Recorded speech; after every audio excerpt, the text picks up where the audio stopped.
minasan konnichiwa. Welcome to this session of Ouchi Gohan, Japanese home cooking with Table for Two and the Japan American Society of Georgia, the Japan Society of Boston, Japan American Society of Houston, Japan American Society of Greater Philadelphia, and Japan American Society of Washington, D.C. My name is Yoshi Domoto. I'm the Executive Director of the Japan American Society of Georgia, and so thrilled to have you with us today. Today, we're going to be making the popular okonomiyaki, a savory pancake, my favorite Japanese dish. Okonomi means as you like it, and yaki means grill or fry. So this pancake is stuffed with all the toppings that you like, with heaps of cabbage and vegetables, topped with savory sauce. We can keep it vegetarian, or we can add shrimp or thin slices of pork or bacon, as you like it, certainly. And we'll be topping off our homemade sauce and a drizzle of mayonnaise and sprinklings of aonori, dried seaweed, and shavings of katsuobushi or bonito flakes. And then we will also be accompanying today's okonomiyaki with wakame soup. But without further ado, we'd like to introduce our chef and our teacher, of course, with every Ouchi Gohan event, is Miss Deborah Samuels. Deborah Sensei, yoroshiku onegai shimasu. Hi, everybody. A belated Happy New Year to you all. Akimashite omedetou gozaimasu, which is a little late to say that, I understand. But anyway, it's all good wishes. My name is Deborah Samuels. Everybody calls me Deb. And I am here from my kitchen in Lexington, Massachusetts. And this is just such a privilege to be able to join so many different Japan societies from around the country. This is our biggest program yet. We got 30 people signed up, so I hope that I'll be able to give everybody the attention that they need. And if you have a chance, put in the chat box what Japan society you are hailing from, or what part of the country, and where you're coming from. It looks like a good number of people are going to be cooking with us today, so I'm very excited about that. I just would like to ask, who is the person that asked me about gluten-free okonomiyaki? I did test the recipe. I used gluten-free powder, baking flour. I don't know what you have, but it worked with this in the same ratio, okay? Same ratio. Same ratio. And actually, I got even a clear version. So it was good. It was great. Good. Thanking for testing that. I appreciate it. Anybody who wants to try gluten-free, it works with this. So thank you for pushing the sensei a little bit. Okay, everybody. So what we're going to be doing today was going to be making okonomiyaki. Yoshi gave us a very good example, explanation of it.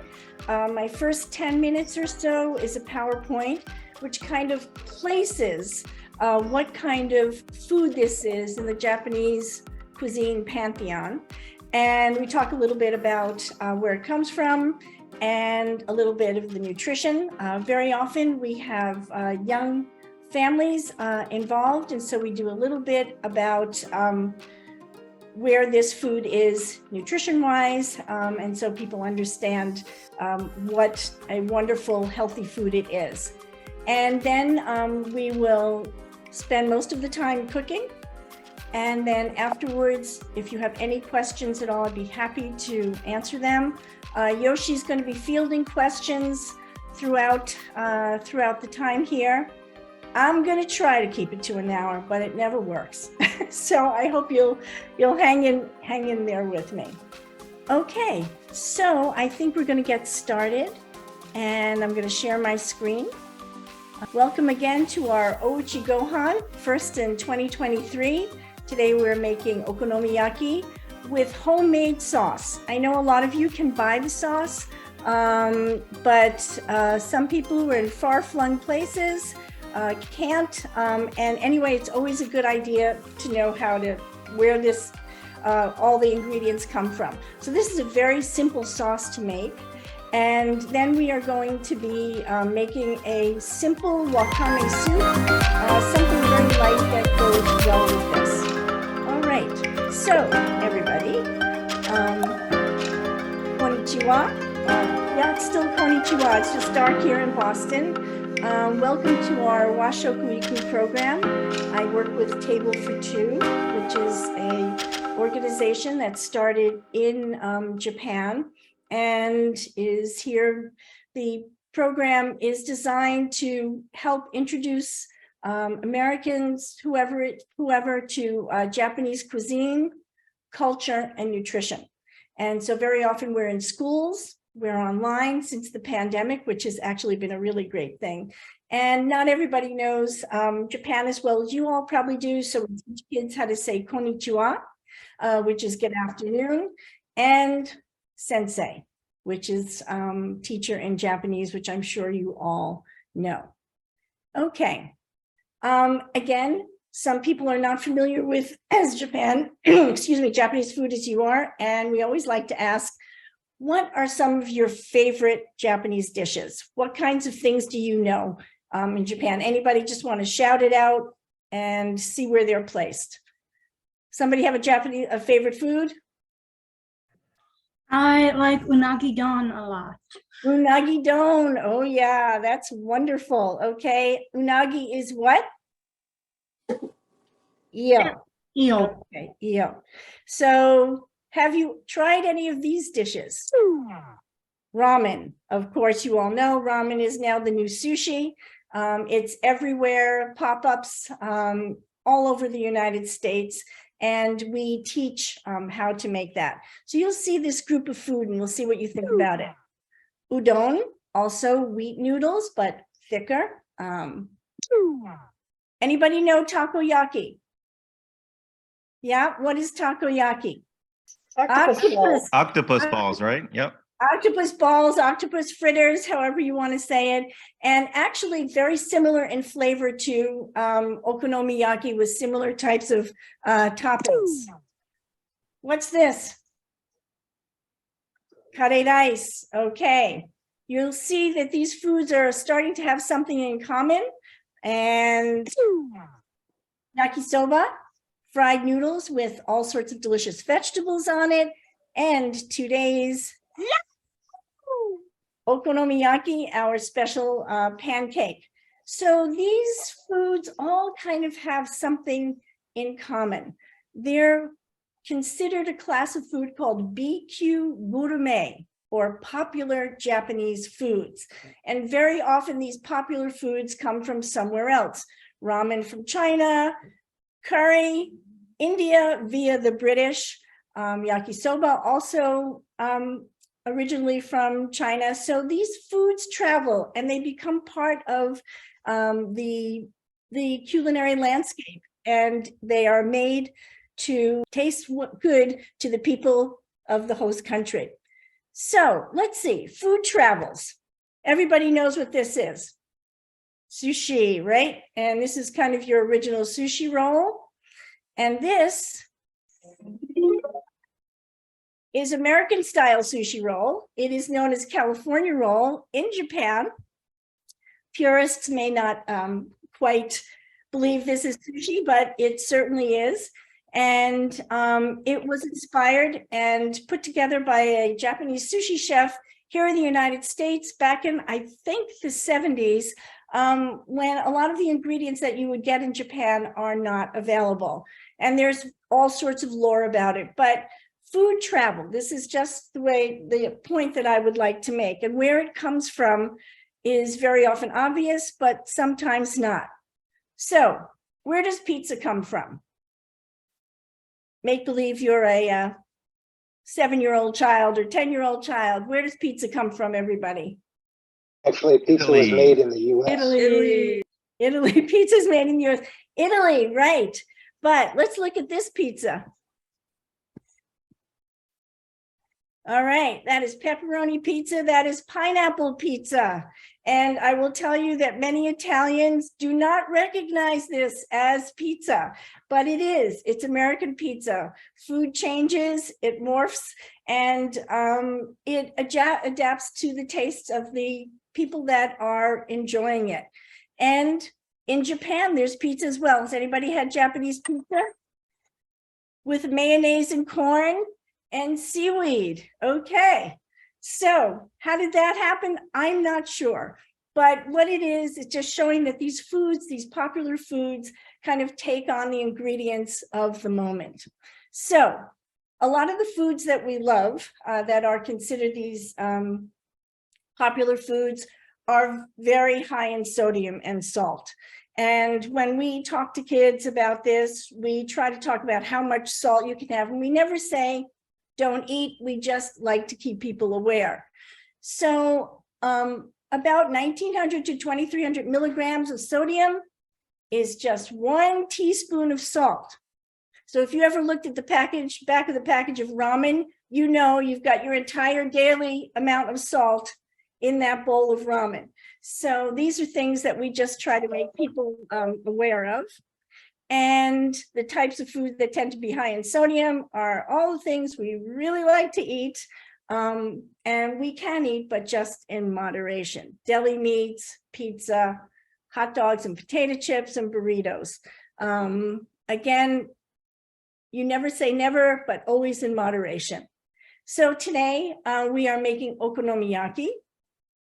It's a pancake, kind of plus pizza, and equals okonomiyaki. Again, the idea of a pancake to Americans is very often sweet, savory pancakes. We have them, but they're not as familiar. And explain that this is a savory pancake loaded with vegetables, and a great way to introduce vegetables to kids. Sometimes okonomiyaki is even called Japanese pizza. And I'm sure you can imagine why, with so many different kinds of toppings, excuse me, and sharing one whole okonomiyaki pancake or small individual ones. So the one I showed you before, sorry, this is Osaka style, generally the kind of okonomiyaki that you find in the Osaka area, Tokyo. You find it all over the place, but okonomiyaki is very regional. Anybody who has been to Hiroshima, this is Hiroshima style okonomiyaki. The two famous places for okonomiyaki are Osaka and Hiroshima.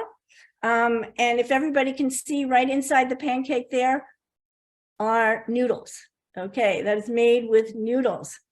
I have never made that. I have eaten it, but I have never made it before. And they put it together a little bit differently, but I just wanted to point out that regionality is very important in Japanese cuisine and also in okonomiyaki. Where do you eat okonomiyaki in Japan? Well, very often you eat them at matsuri or festivals. It's kind of can be a street food, outdoor food. And they are just delicious. They're made in large amounts, and people walk around these temple grounds and eat up their okonomiyaki. And as you can see, there are all sorts of different toppings that can go on it as you like it. And also in Japan, restaurants tend to be specialized. And so this is a teppan, which is a griddle. And okonomiyaki restaurants generally are tables with a griddle in the middle. And then everybody makes their own okonomiyaki with all sorts of different things. It could be seafood, just vegetables, meat, all sorts. So these are kind of the ways that you can find okonomiyaki in Japan.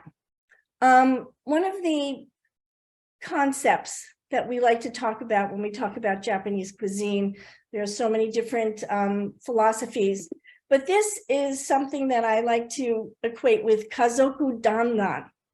Kazoku is family, and danran is spending good time together. And kind of when you're having these one-pot meals or you're at a restaurant together and enjoying, it's a great way to enjoy your food. So kazoku danran is a really good concept for this meal. Very quickly, why do we eat? I don't know if there are how many children are in the room, but this sort of sets you up for what kind of nutrition is involved in this. We eat to get energy, and the flour in the okonomiyaki pancake is the carbohydrate. Go food, fat and carbohydrates, to build muscles, and that is with protein. And these are grow foods. Today we're using shrimp and bacon. Not the healthiest of thing, bacon, but there's a little bit of protein there. And grow food to fight disease. And that is the vegetables. And so this pancake is loaded with all with vegetables. And it's a great way to introduce vegetables to kids. Your glow food, fiber and vitamins. How many vegetables do we need to eat in a day? One hand or two hand, everybody? One fist or two fists? Let's see. Put your hands up. Okay, Cassie, yep. Here we go. 2 fistful of vegetables. Woo-hoo!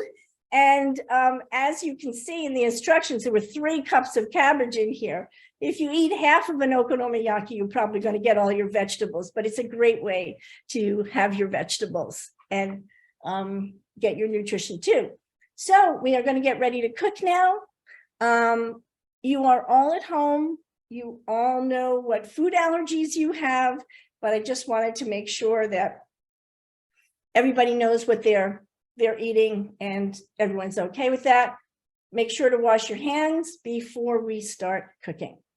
All right, I'm going to stop that share. Does anybody have any questions before we get started? The order of things is this. We are going to start by making the okonomiyaki sauce first so that it's all done before we want to brush it on the nice hot pancake. And then we're going to put the pancake together, get it all ready. And before we cook it, we'll quickly put together the soup. Let me just ask if anybody is using kombu for their soup.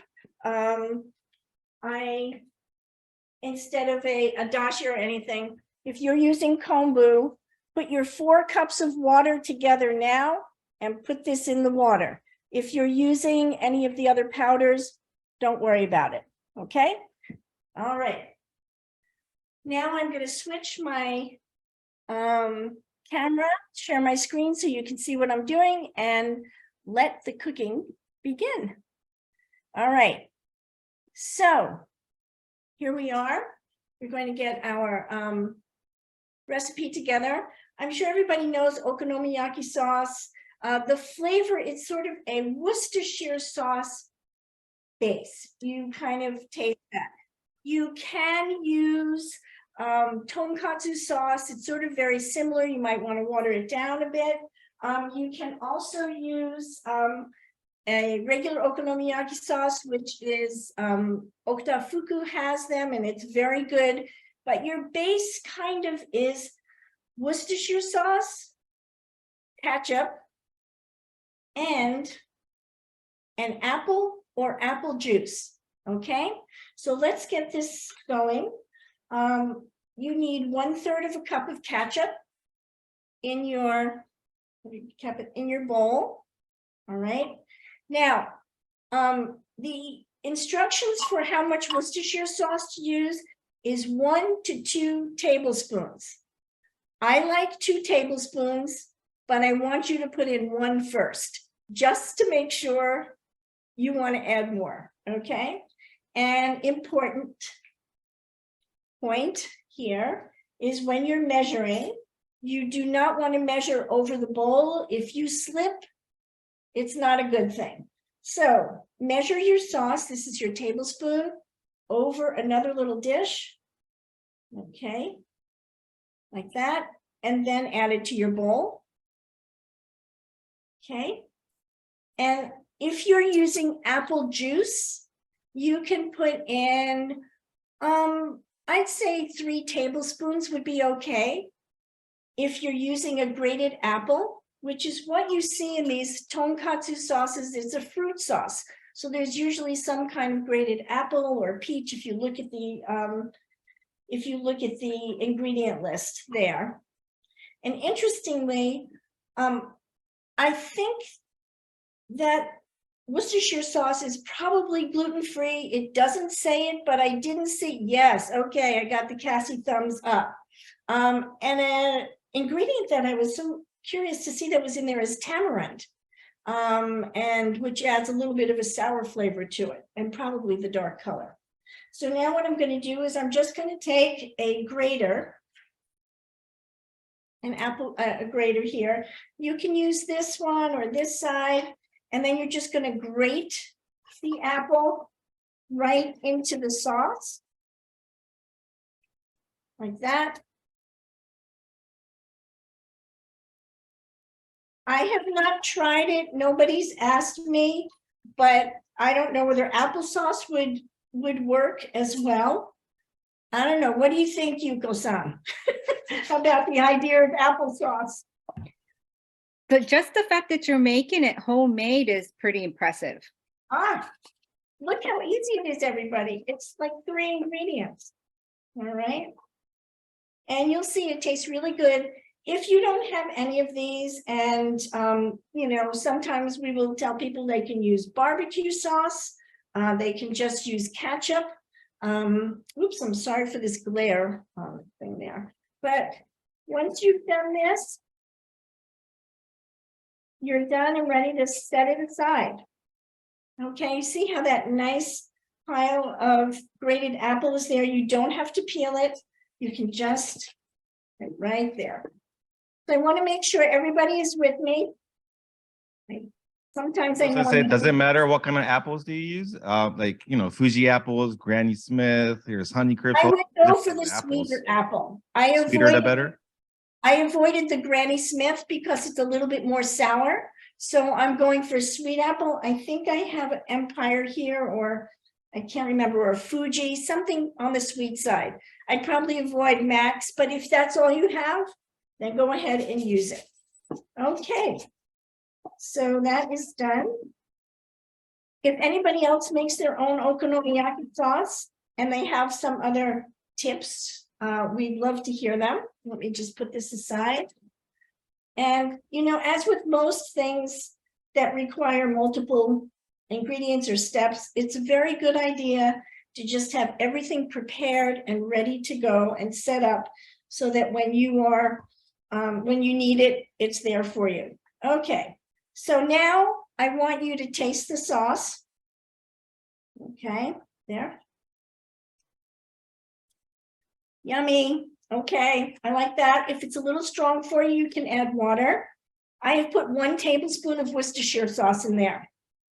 What do you think? Patsy, what do you think? I'm going for 2 2 spoons. tablespoons. Okay, so it's either 1 or 2 tablespoons. I would like 2. It adds a little bit more of a kick to it. And again, remember on the outside here. Okay, you can also add a little bit more apple if you want. Sauce done. All right, let's put So, that in there. Deb, Yes. Yoshi, and Patsy, this is exactly why I love doing these Ochi Gohan events, because obviously you all know I grew up in Japan.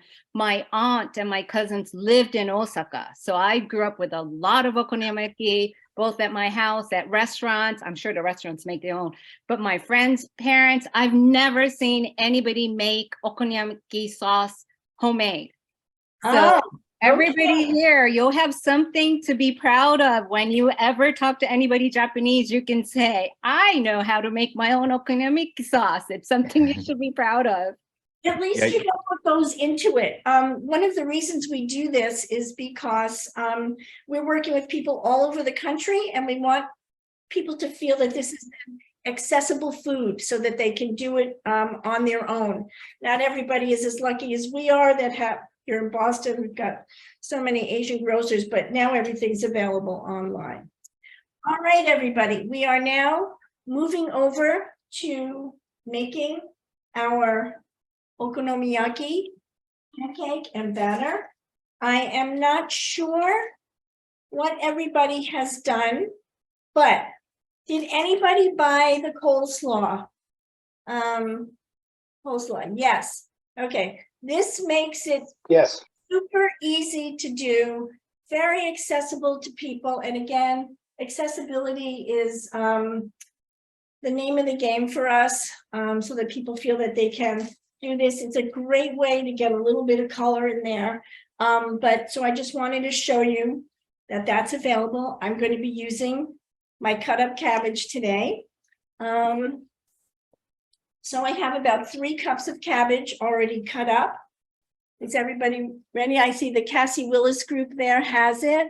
And I'm just looking, anybody else want to show me what they have, or you're all set there? Okay, so we've got cabbage, and let me get the rest of the ingredients here.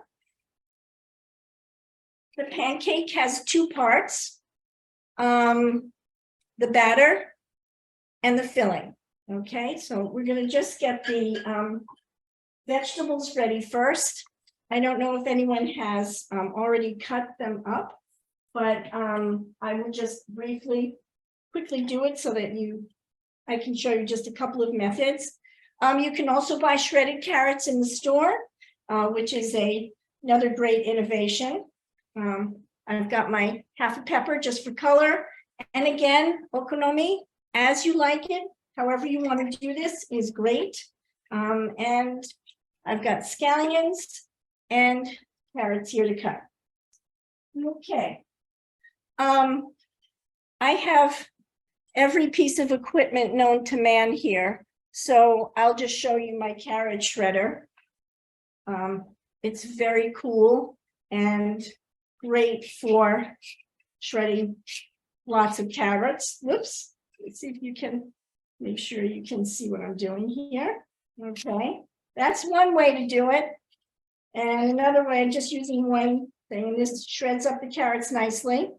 We like to show people how to cut the carrot so that you can make these really fine julienne pieces.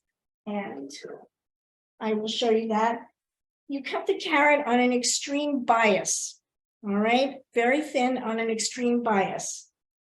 And that will give you the greatest amount of surface space. And even you two will be able to cut like a Japanese.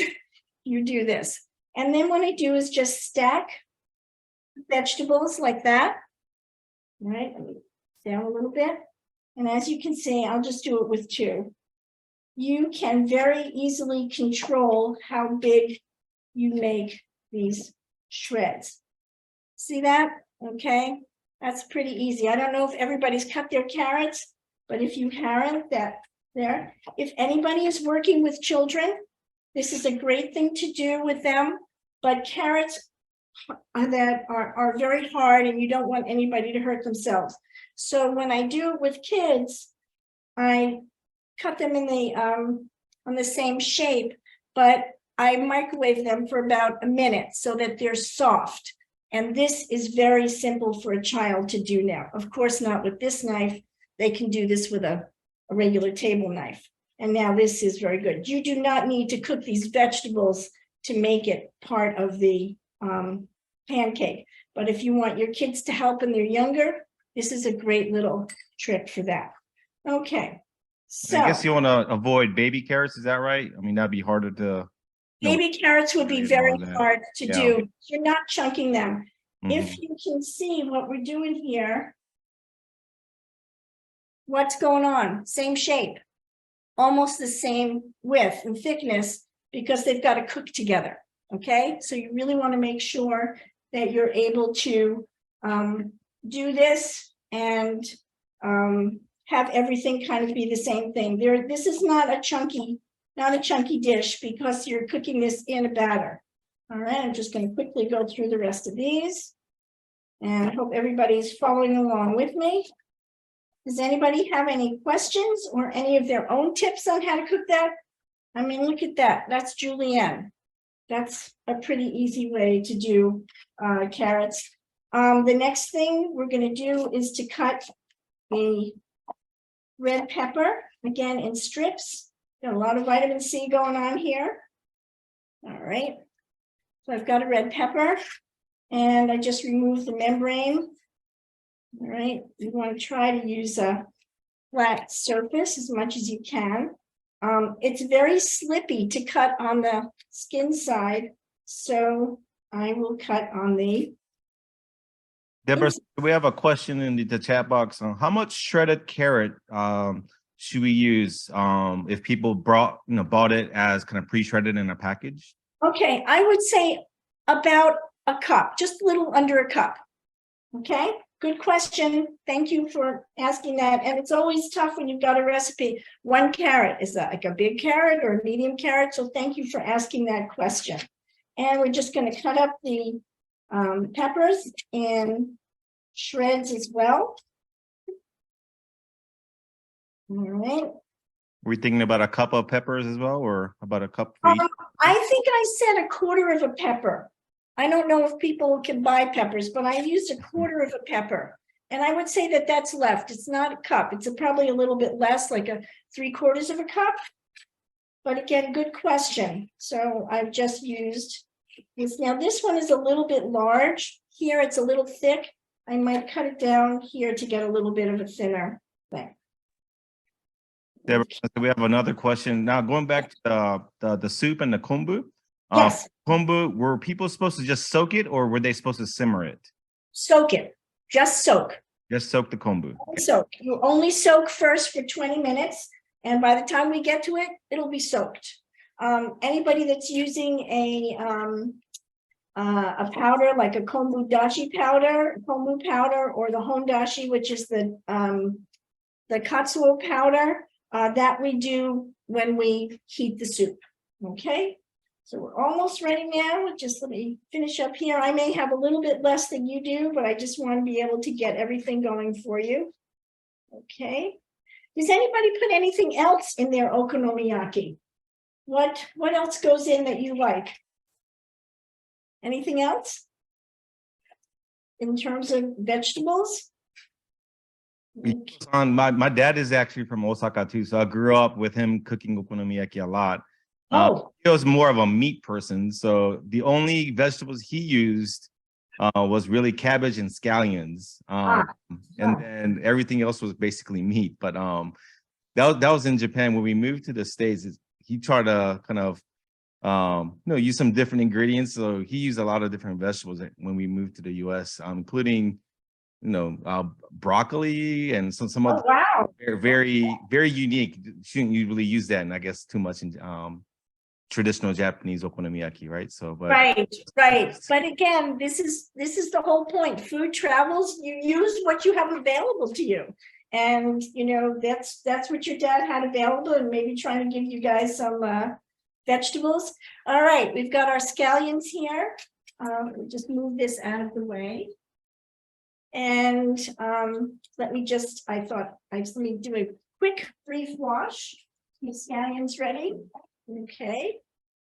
And a bunch is usually around 6 or 8. I'm going to use about 4 here. You want to take off the bottoms. Okay. Like that. By the way, you can grow your own scallion if you want, just by putting this in water. That's very cool. All right. You're using the whole scallion. We don't just need the whites or anything. So you're just going to rough cut these.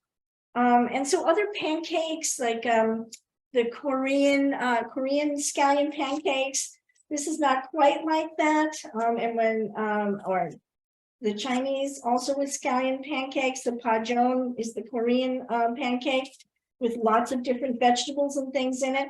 So again, I'm going straight down to get that shred. All right, I'm going to put that here. And I think I'll cut this in half. And then shred here. Okay. So our vegetables will be all done. And we will then put together the batter. This is a very veg-heavy batter, I would say to you. And again, just the same way as we cautiously approach the Worcestershire sauce, we're going to start off with 2 cups of the cabbage in the batter, and then we can always add more if you want. I always like to err on the side of being conservative, and if you can always add more if it doesn't look like the right amount for you. Okay, so my vegetables are now done. Okay. Scallions are a lighter choice than an onion, but I don't know, Yoshi, did your dad ever use onions? Or mostly, Not too much in Japan, but in the US, yeah, he uses a whole lot of different ones, including onion too, which is not normal, I don't think, in okonomiyaki. no, it's not an okonomiyaki. But okay, so here's my bowl. And we are now going to make the batter. And I'm sure you all know how to do this, but because this is a cooking class, I feel like I have to show you. So the way you measure flour, I've got a cup of flour, is you want to be heaping. You're heap it, okay, like that. Make sure that it's a nice big cup, and then I like to take a chopstick or a knife, and you go back and then forward, and you've got 1 cup. Okay, this is not baking, so it's not terribly critical, but that's just how to make it. That's just how to measure. So I've got 1 cup of flour, and let me put this on the side here. Sorry, that's a little hard to see there. And then we have a 1/2 teaspoon of baking powder and a 1/2 teaspoon of salt. And your dry ingredients are going in first. All right. And let's get that 1/2 teaspoon. Okay, and we'll be measuring that. Ooh, where did my 1/2 teaspoon go? Okay.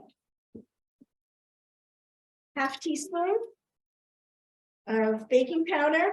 Now, traditionally, and this also may be something that your dad had to alter, you use yamaimo or nagaimo, Japanese yam that is grated and is nice and soft, and it's hard to find here, generally leaving it out of recipes because of that, and it seems to work fine. Okay, so 1/2 teaspoon of baking powder, so that's going to give it a little bit of lift, and a 1/2 teaspoon of salt.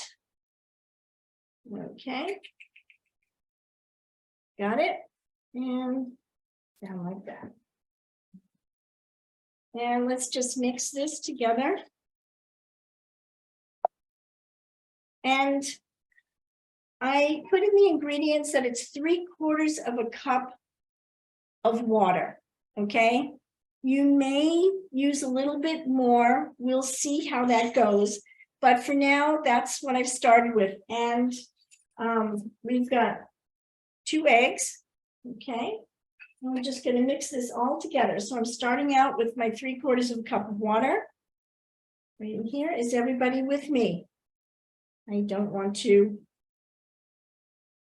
go too fast, and I'm just going to cover this because I do forget to do things like that and they end up spilling. So here we are. I've got the water in there now, and I've got 2 eggs. 1. Okay. Whoops. And 2. Everybody with me? Let me know if you need a little bit more time, if I'm going too fast. All right. So Deborah Sensei, this is for making what 2 6-inch pancakes okonomiyaki. I think you mentioned, right? So if you wanted to make more, would you just double the amount of everything, or No, I would not double the amount. It's always kind of risky with that. I would make a second batter. If you want to do more, make a second batter. It's just safer that way. That's all I'll say. You sometimes the larger batters just, and even when you're in restaurants, they're all kind of done individually in small bowls so that you can kind of control things. So your batter is now kind of goopy like this, okay? That's a very good question. The other thing I will say is it makes 2 6-inch pancakes, about 2 6-inch pancakes, or 4 little guys.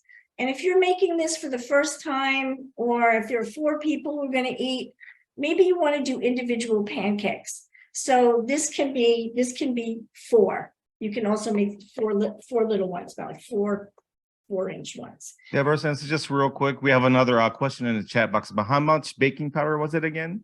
Half teaspoon. Half a teaspoon. Yes. And let me tell you, in the recipe that I sent you, I mistakenly omitted the baking powder. So please add half teaspoon of baking powder in your notes. Okay.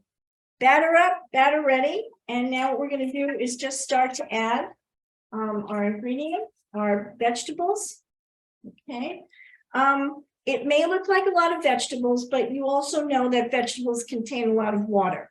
Okay. So it does come out, while it's cooking or sitting. So first I'm going to add all of the colorful guys there. Okay. There we go. Put them in. If you want to add more, more red peppers, that's fine too. And then we're going to add the cabbage. What I will say with the cabbage, okay, this is kind of in shreds here. I'm just going to run a knife through it, just going to cut it like that. So they're just a little bit small. I've seen many recipes where they're like little squares, little chunks. Okay. Measure your stuff with a cup at first. Okay. Whoops, I forgot myself. Actually, I'm going to cut it with a scissor,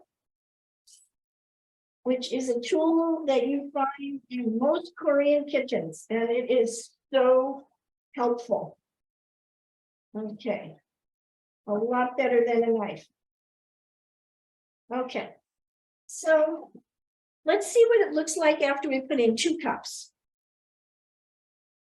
So this, oops, that's 1, like yamamori, which is piled up high like a mountain. Okay, that's 2. Let's mix it up now and see what it looks like. Okay. The batter really is just to bind the vegetables. It's more about the vegetables than the batter. So when you put in 3 cups, it looks like, where's the batter? But I guarantee you it works. So here there's a lot more batter. That's 2 cups. I'm going to add my 3rd cup of cabbage. Okay, like that. And I think that that will be plenty. Okay, all mixed up. So this is your vegetables. If you're using bacon or you're using shrimp, that gets added once we start cooking. Okay, not yet. Do not put it inside here in the style that we're making. Yoshi, what did your dad do? Did he put them in? Yes, he did.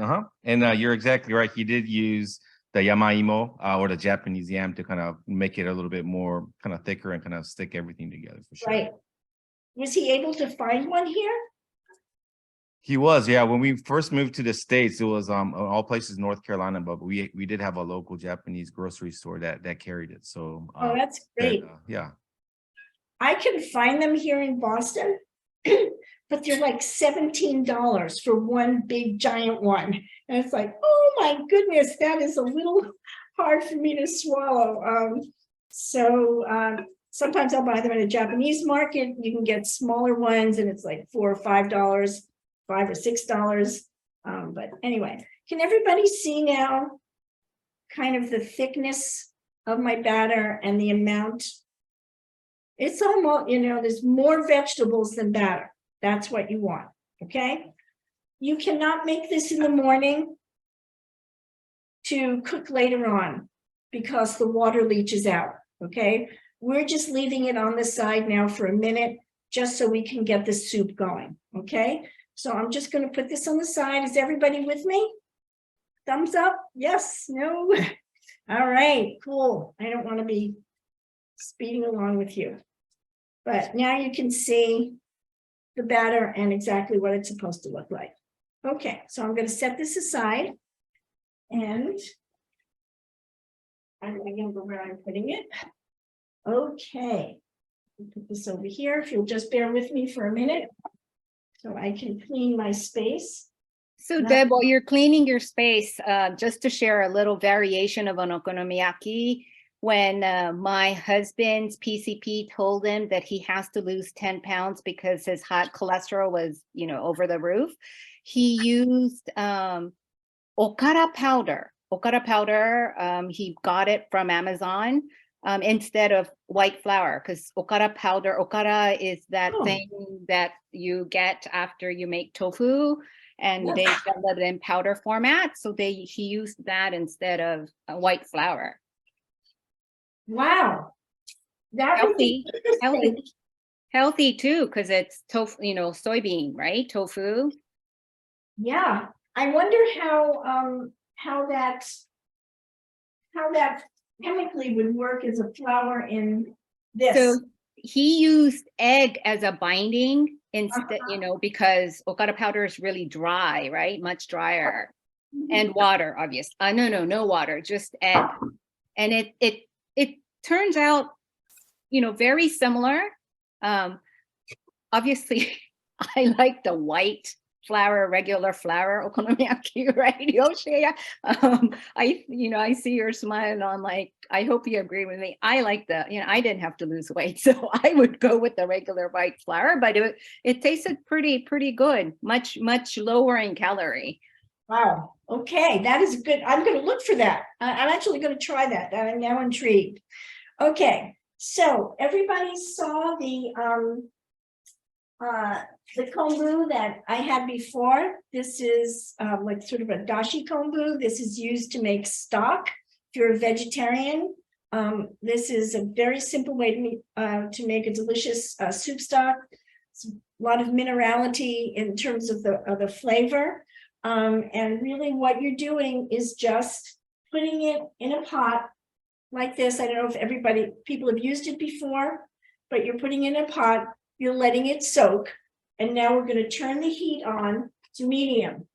The point here is once it begins to simmer or just before it boils, out comes the kombu. Okay, so let's put that on now and we'll be able to prepare the other ingredients at the same time. Very simple soup. So you saw one type of kombu, which the kelp. And this is sort of the beginning of umami, the flavors that people consider the fifth taste, as you know. And a lot of times you'll see this white on the top here. You don't need to brush that off at all. It's where the flavor lives.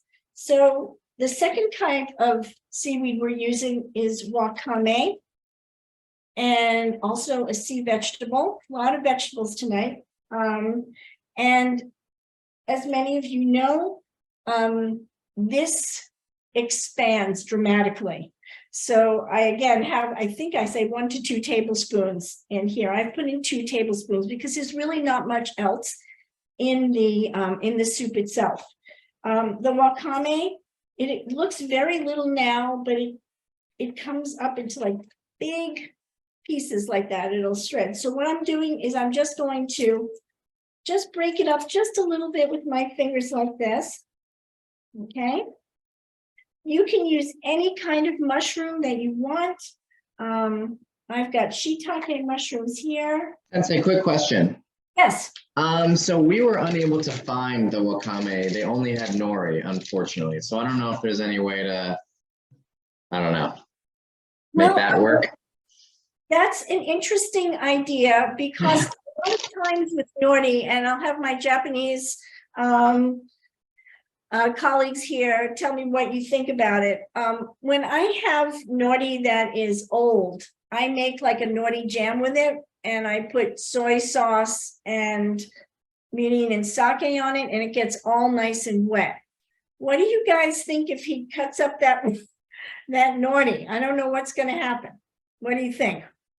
What kind of, did you get any kind of, what did you get for the dashi, for the soup?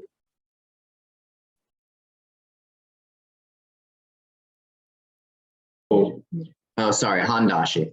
Ondashi. Okay, so that's fish-based. That's katsuo. So, I don't know. Anybody have an opinion on whether he should just leave it out or cut up a couple of pieces and throw it in? So nori is going to get really, this is plain nori, right? Not seasoned. Yeah, it's yakinori. Yeah, if it's plain yakinori, if you cut it up and put it in your soup, it's going to get very soft and, you know, Soggy. yes, it's going to get soft and soggy. I love nori, so I would happily eat that. Okay. But I feel like the when you use wakame, there's more chunk, not chunk. There's more texture. Yes, thank you. That's the word I'm looking for, texture. I think nori is really just going to be like you can drink it versus you're eating something. So I wouldn't find a reason why not to put nori. It's just going to feel different, I think, texture-wise, and probably also taste-wise. But now you're making me curious. Maybe I'll make my wakame soup next time with nori. Yeah, give it a shot, I guess. I'll tell you what, Yeah. just make the soup Okay. now with the shiitake, and then maybe you'll take 1 cup and then you can rip some nori in it. Don't do it all at one time. Let's do it like little by little, all right? Okay. All right. So let's cut up the shiitake, okay?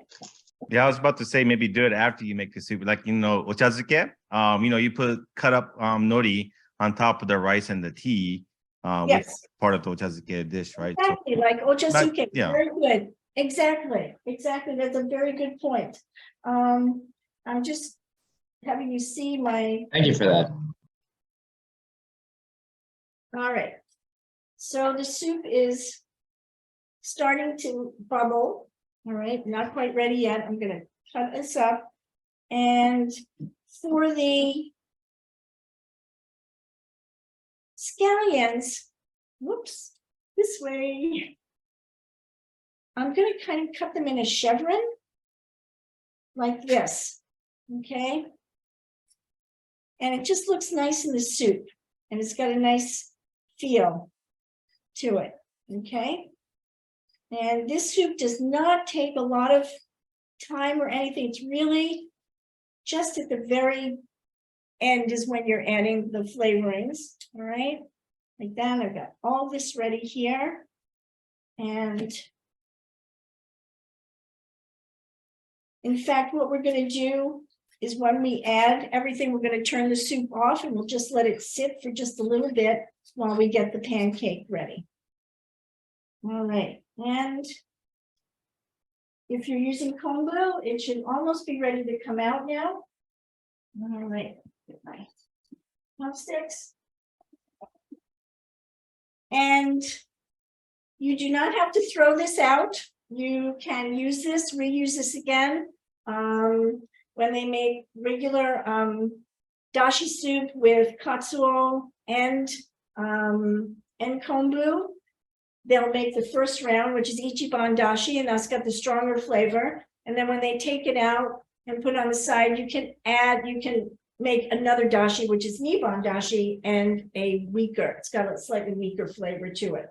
And then some people will chop these up into little bits, season them with soy sauce and mirin, and make furikake with it. Also, another great idea. All right, I'm almost ready to take that out.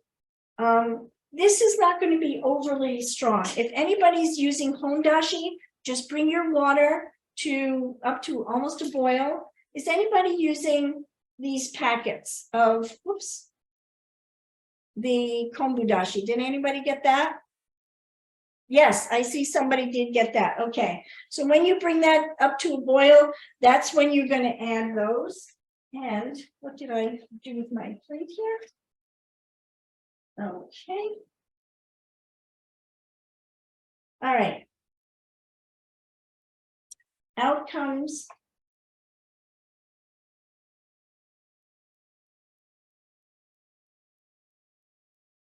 that. And in goes the shiitake.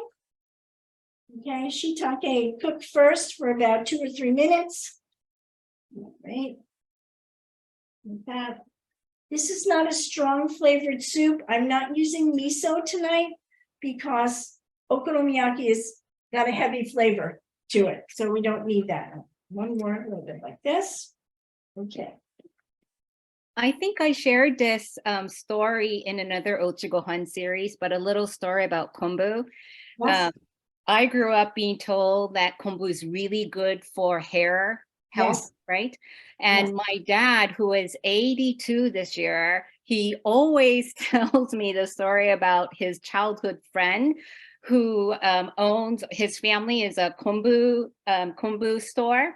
And he says to this day that this guy is the only one with full black hair. Whenever they have a reunion, you know, my dad always says this kid from the kombu store is the only one who has full, thick black hair. So there might be something said about kombu and hair health. Excellent. Yes. So don't waste that kombu, right? Like Deb said, use it for, you know, make furikake out of it or eat it. I love kombu. I love anything seafood. So I actually just eat it as is. Okay. And now you're going to put in the wakame. All right. And we'll let it do its growing thing. And for right now, I'm just going to turn the soup off and just let it sit. We'll come back to it and finish cooking. Don't put in the scallions yet. Scallions go on top at the end. Okay, scallions go on top at the end. I put in a few, which I shouldn't have done, but I did. Now, some people you'll see the wakame, they say to reconstitute it first and then put it in. But I've been told by many, many, many Japanese friends that is not necessary to do. So I have stopped doing it. All right, this is what it looks like now. I'm going to put it on the stove here. And we are going to get ready to cook our pancake. Okay, let's just clear up the area. Everybody with me? We are almost done. So here are my pieces of protein. I've got some bacon here and I have some shrimp. So I said 10 shrimp in the ingredient list, but that would be for like 2 pancakes, like 5 in each pancake. All right. And I have them all ready. They are raw, peeled, and deveined. All right. Let's get cooking with our okonomiyaki. Put that back. Is everybody with me now and ready? You've got your batter with you here. I've got my bacon. All right. You're going to put up to a medium high heat. All right. And I know everybody's going to be moving back and forth if you don't have a griddle in front of you. And I'm going to add about 2 tablespoons of, well, 1 tablespoon or so of neutral flavored oil, canola oil. Yoshi, did your dad ever use sesame oil while he was cooking this? Does anybody?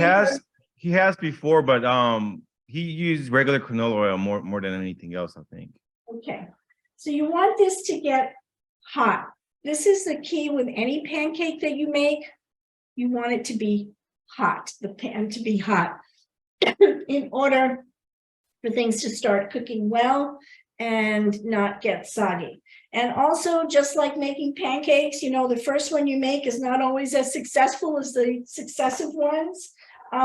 I would encourage you not to make one giant pancake. It's very hard to cook the center of it, okay? If this is the first time, I may even encourage you to make 4 little pancakes. But for our purposes today, I'm going to do 2. And I'm going to get this ready and see what kind of heat I have going here. Put on medium high. All right. And then once they get started cooking, we will discuss the toppings. And again, it's also easier to control smaller ones. So I may end up with 4 pancakes because I want to do 2 in this. I'm just going to get this lower. So the first thing you're going to do is take a scoop. Okay, you may want to watch me first. Here.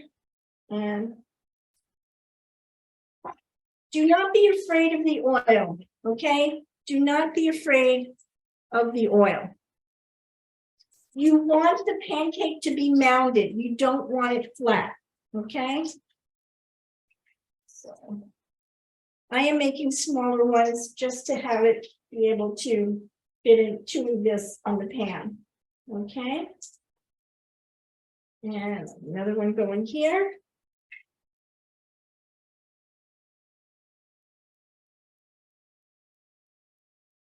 Yoshi, when you were growing up, did you have those electric, what Japanese people call hot plate that you could cook on the table? Yes, we did. Yeah, the one that you put in the middle of the table and we all kind of gather around and we all cook together. Yes. Because I feel like okonomiyaki was that to me. That was part of the fun for me for okonomiyaki when my mom would do okonomiyaki because it felt like I was cooking it, right? For sure, yeah. Exactly. So let me see. I know this is the light is very hot here, so it's looking very bright. I'm just trying to see how I can do this so you can see what's going on here without that much glare. So now I'm just going to lower it a little bit. All right. And since I have 2, I'm going to put bacon on one and shrimp on the other. And I will show you, this is what an okonomiyaki spatula looks like. And I do have one of those big griddles, but I wanted to make it in a pan that I was sure that you would have. This is kind of a crepe pan. Be careful, you don't want to try not to burn the bottom because you're going to be cooking this for a little while. So you want to go down to like a medium low. And now what I'm going to do is I took the bacon and I cut it in half. And I'm going to put 2 strips. I think 2. Will fit nicely. You can also use pork. What's it called? I'm blanking out on the name. Butabara? Say that again. Butabara, pork? Tabata, yes, pork. Yeah, pork belly, pork. Pork belly, okay? The important piece here, and as you can see, is there's fat in it, okay? So the bacon has a very distinctive flavor, but pork belly is a little bit more neutral. And now I'll take the shrimp and I'll set that right on top like this. I think 3 will work on this one. Okay. Now, as you're cooking, they're almost ready to turn over. I need 2 spatulas to do this. Okay, I'm just going to look at the bottom here. Oh yeah, nice, nice. That was my favorite part, taking a peek to see if it was ready to be flipped over. Okay, a little bit more time before we do that. So here I will just introduce another one of those toppings that I talked about. This is kizami shoga. This is shredded ginger, looks like neon. And this is not sushi ginger. This is usually used on the top of the takoyaki or in curry rice, yakisoba. And some people mix it into the batter. Yoshi, did your dad mix it into the batter? We usually put it on top afterwards, not mix it in, yeah. So that's what I'm going to do. I'm putting it on top afterwards. All right, I think I'm ready to flip. It's also called beni shoga, right? Because shoga, yes, yes. Beni means red, so red shoga, beni shoga. Okay, so ready, steady, go. Woo-hoo. Excellent. Yoshi, my favorite part was flipping it.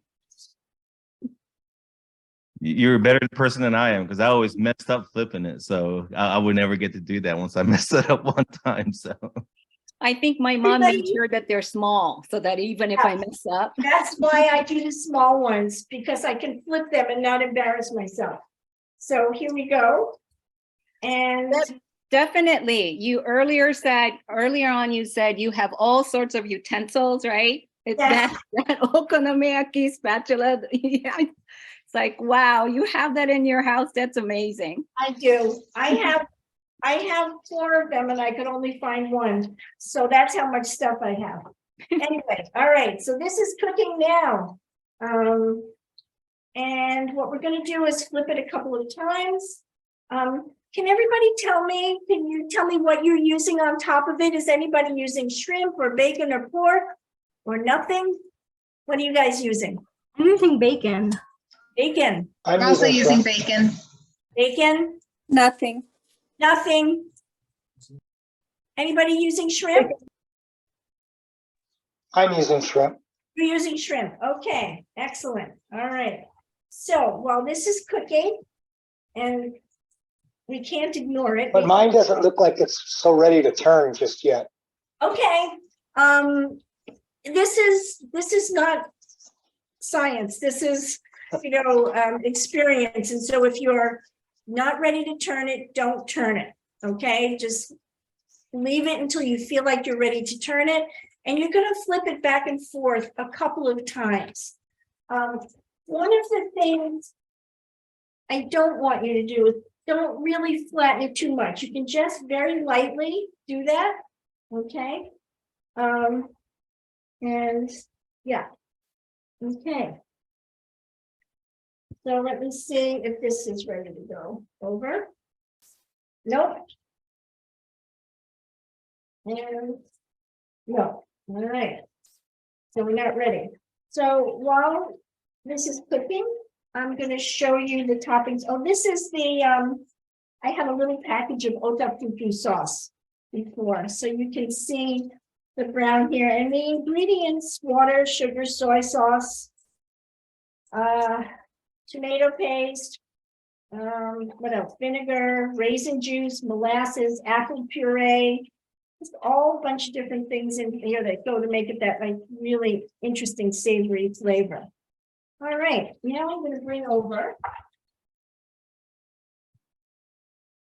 I don't know what Thing people about would get. otafuku, when you all go to Japan, the next time you go to Japan, if you visit Hiroshima, there's a otafuku okonomiyaki sauce factory where you can pour and kind of make your own sauce there too. Might not be as good as yours, Deborah Sensei, but when you are able to go visit Japan again in Hiroshima, they do have a factory there that you can kind of tour. So kind of a And fun. they also, if you don't want to go through all this making pancake mix, they sell pancake mix as well. And everything is in it. So it makes it really, really simple and a great recipe on the back. They're actually help us to teach about this in the schools and provide those packets for kids. All right, I think I'm ready. I can at least smell the bacon, so I think I'm ready to flip over. Oh yeah, okay, excellent. And we'll take the larger one. Top, oops, I lost the shrimp. Okay. Now I'm just going to try to heat up a little. Sometimes I'm impatient and I make it too hot and then the center doesn't, the heat too high and then the center's not cooked. So I just have to be a little bit patient with that. Make sure you've got enough oil going on here. Okay. So I'm just going to explain the toppings to you while we're here. And I'll show you the packages. These are the traditional toppings. This is katsu boshi flakes, and katsu is made from a bonito fish, which is a dark in the tuna family. It's fermented and smoked and has an amazing flavor to it. This is aonori, and I'm going to show you the packages as well. If you these are seaweed flakes, and this will get sprinkled also on top of the pancake. Is that regular like nori that you can crush up, just like the other question? I couldn't find that ao nori. I'm glad you asked that. It's a little bit different, but what we're gonna do today is you'll just use a piece of this nori and we're just gonna cut it to go on top of it. It gives it a nice little briny flavor. So you definitely can use this.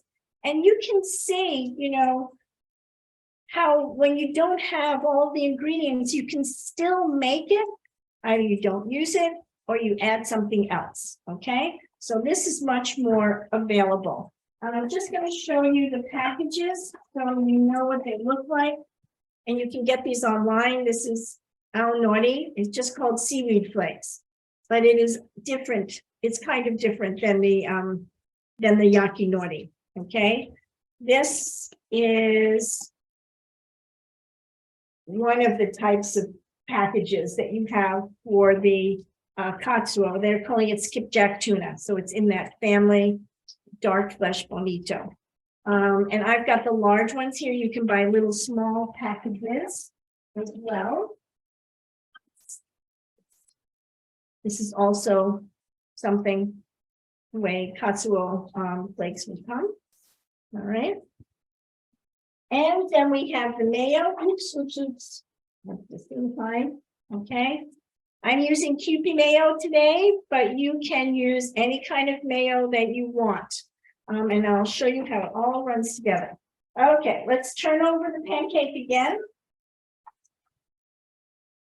Nice. Don't quote me on this, but that question about ao nori and nori, if I remember correctly, but don't quote me on this, they're definitely seaweed, but they're different kinds of seaweeds. Different kinds of seaweed. Okay. As a matter of fact, I love nori, I love wakame, but believe it or not, I don't like ao nori. So Really?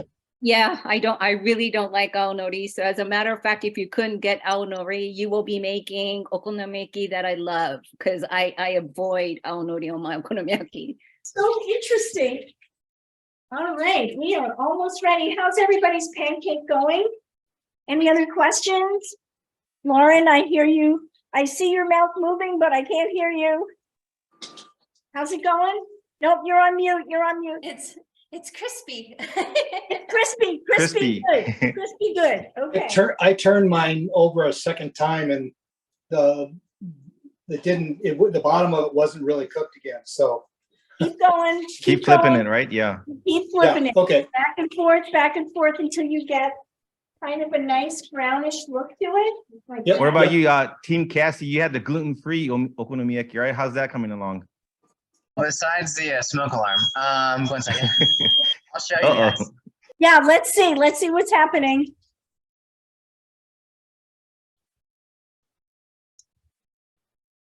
Oh, I can't see it. Little bit further down or further up. Don't drop it though. Don't drop it. Oh, nice. Very nice, yeah. Very nice. Excellent. I was worried because the flour that I use, the gluten-free flour, included the xanthan gum that they need for that kind of flour for baking. I thought, oh gosh, I wonder if it's going to be sticky or not. So I think I found one without xanthan gum. Okay. So that might be healthy. I don't know. Okay. Yeah. All right. Can you show me your bag of gluten-free? Sure. All right. You see it? It's too close. And is it wheat-based flour? What kind of flour is there? And is there different kinds of flours? Yeah, it's sorghum, tapioca, potato, psyllium husk, and potato again. Aha. Okay. They're So starch. They're flour. that could be quite different in texture than what I got. But you know Yeah. what? It's going to be delicious. All I right. hope so. All right, everybody. How's everybody doing? I think we're ready to pull this off. Are Yeah, you all right. ready? It's very hard to tell whether the middle is done or not, but you can, did your dad have any kind of tricks, Yoshi? To tell if the middle was done? Just poking it with the chopsticks, maybe with the okonomiyaki spatula. Yeah. Yeah. Mine feel done. I don't know how everybody else is there, but I'm gonna get started in showing you how to now put it together. All right, just move my things off to the side here. Okay. Everybody have a look at your soup and give it a taste. I'm gonna go over and taste mine now. And so excuse me for 1 minute. You will see, oh yeah, nice. Look at all the seaweed. Okay, it gives it a lovely, lovely flavor. And I'm just going to taste it, see what kind of a base I have. Okay, I find mine to be a little bit weak. I'm going to add a little bit of soy sauce, okay, to it.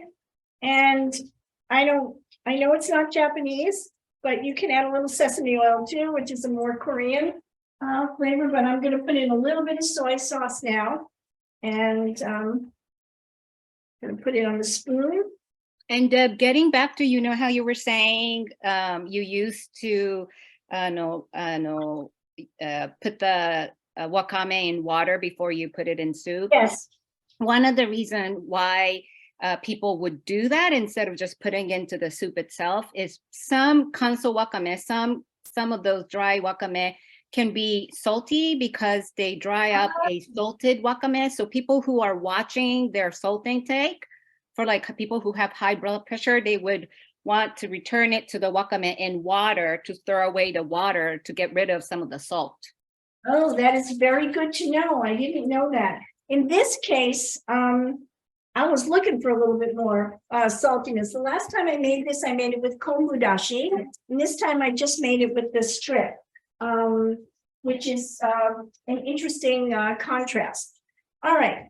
And the other thing I mentioned before is if you want to have an okonomiyaki party and you want to let people put their own things on it, you can take a little bit of the katsuo and then a little bit of the aonori, put them in separate dishes like this. A little bit of the beni shoga, kizami shoga in here. All right. I've got my mayo ready and I'm going to get a plate and we will get started. Oh, and don't forget your sauce. Okay, just have to find where I put it. Right here. Okay, so you want to get everything all lined up, ready to go. And the plate and a soup bowl. Okay. This is not really a soup bowl. This is a rice bowl, but I'm going to use that for my soup. And the plate right here.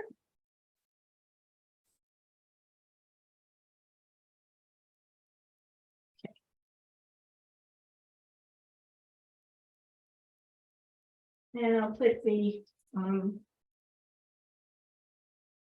pancake right on the plate.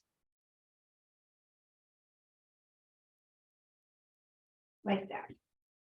Okay. So you can see the one I have here is the shrimp and the other one is bacon. I think I have a little bit more contrast there. Let me just show you, I'll show you afterwards on another way to cut that. But here is the bacon. That, all right. Yoshi, did your dad or put this face down and have the toppings on the plain side? It's a little bit easier to actually see.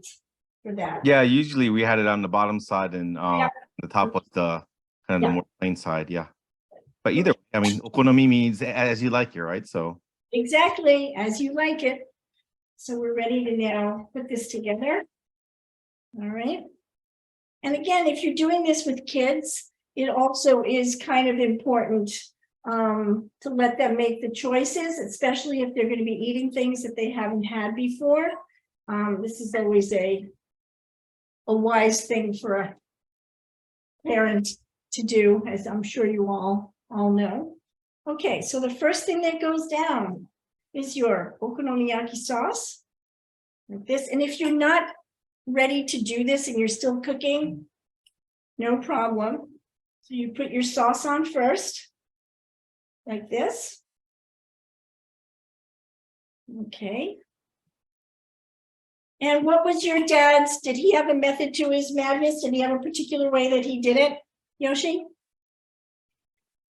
Did No. he do? Not really. We kind of put the toppings or the saucing like on our own. So Uh-huh. I really liked mayonnaise growing up, so I would put on a lot of Kewpie mayonnaise on it, and Okay. kind of The nice thing about the Kewpie mayonnaise, if you don't have Kewpie, it's okay. You can use just a little spatula or a little spoon to put the mayonnaise around, but it makes those really nice decoration going back and forth like this.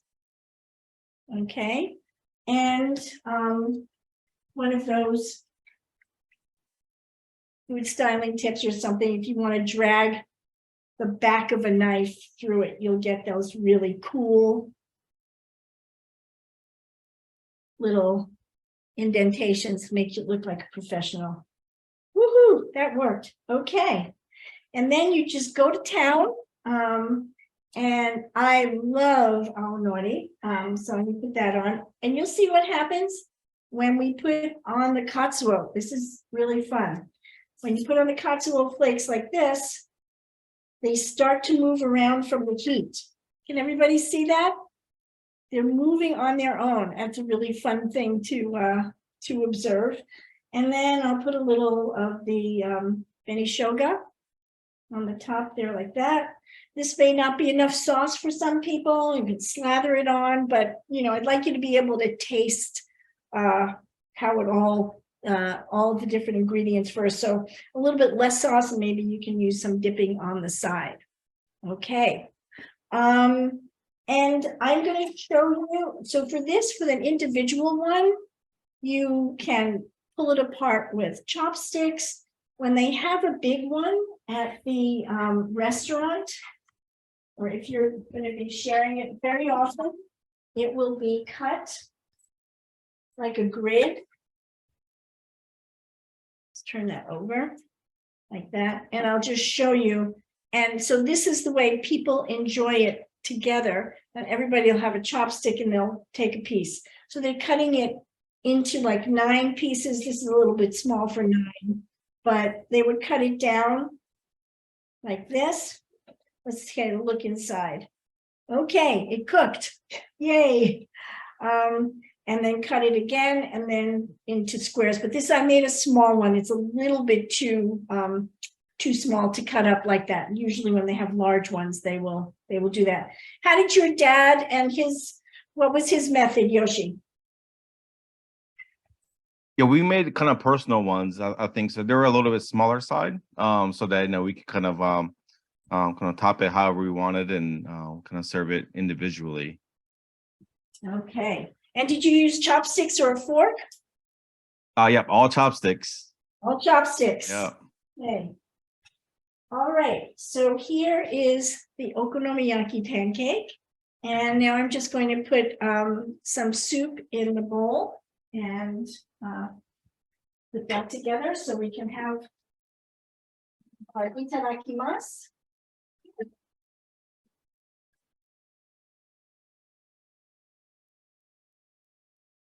And remember, when you're serving Japanese food, the point is not to pile as much as you can on your plate. You want to be able to see the edges. You can always get more, but you just have it plain like that, and you can eat the soup with chopsticks, or you can use a spoon as you like it. We would like you to taste it, but before we taste it, everybody knows that we put our hands together and we say a moment of appreciation to the people who made the food, people who grew the food, the farmers who harvested the seaweed, everybody. And we say, itadakimasu. Itadakimasu. Okay. Itadakimasu. All right, dig in, everybody. And let me know if you feel that your soup is a little weak. Generally, we don't suggest people use chicken or beef bouillon, but again, we like to say that there's no no's. You can use it if that's all you have. And I want to see what your shredded seaweed ended up like in the top of that. See if it added a little bit of brine to it. Let's give Deborah Sensei a virtual round of applause. Thank you so much for another wonderful session of Japanese home cooking. Again, if anyone has any questions, feel free to email us. We can send those questions over to Deborah as well. But we really appreciate all of the partnership and collaboration with Washoku Iku and Table for Two, of course, the Japan Society of Boston, Japan American Society of Houston, and our new partners, Greater Philadelphia, and then also Washington, D.C. as well, and of course, the Japan American Society of Georgia, which I belong to. But we do have a whole series every month. We'll be cooking with Deborah Sensei. Next month, February 11th, we'll be making gyoza and gyoza hot pot. We also have a vegetarian option included as well, which Ms. Patsy will be hosting from the Japan American Society of Houston. March 4th, we have miso ramen and ramen egg and chashu that Washington, D.C. will be hosting.